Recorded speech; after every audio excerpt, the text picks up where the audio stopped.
بسم اللہ الرحمن الرحیم۔ السلام علیکم ورحمۃ اللہ وبرکاتہ۔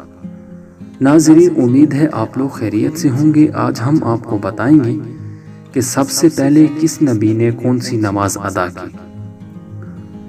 فجر۔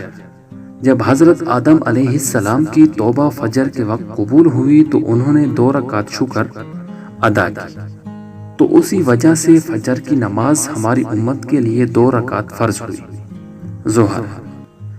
جب حضرت ابراہیم علیہ السلام نے حضرت اسحاق یعنی حضرت اسماعیل علیہ السلام عنہ الجمہور کا فدیہ ظہر کے وقت ادا کیا تو حضرت ابراہیم علیہ السلام نے 4 رکعت نماز ادا کی، اس لیے ہماری امت کے لیے ظہر کی نماز 4 رکعت فرض ہوئی۔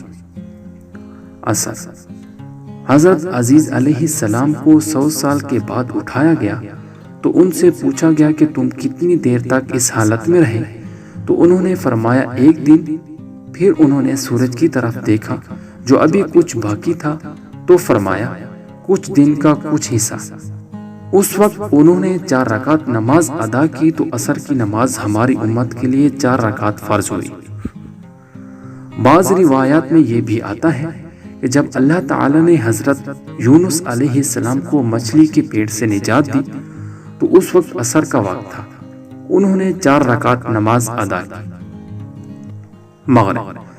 حضرت داؤد علیہ السلام کی لغزش اللہ تعالی نے معاف فرما دی تو وہ مغرب کا وقت تھا، انہوں نے کھڑے ہو کر 4 رکعت نماز پڑھنی شروع کی، لیکن تھکاوٹ کی وجہ سے تیسری رکعت میں بیٹھ گئے، اس لیے مغرب کی نماز ہماری امت کے لیے 3 رکعت فرض ہوئی۔ بعض روایات میں یہ بھی آتا ہے کہ سب سے پہلے مغرب کی نماز حضرت عیسیٰ علیہ السلام نے پڑھی۔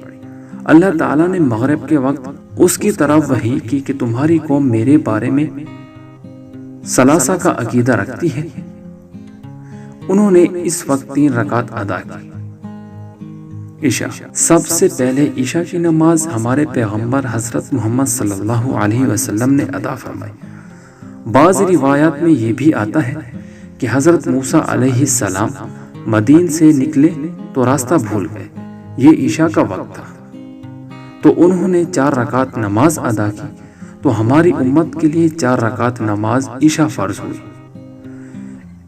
ان تمام انبیاء علیہ السلام نے اپنے اپنے وقت میں ان نمازوں کو شکرانہ کے طور پر ادا فرمایا، اور آخر میں اللہ تعالی نے سب کا ثواب اور فضیلت حضور صلی اللہ علیہ وسلم کی امت کے لیے مقرر فرمایا۔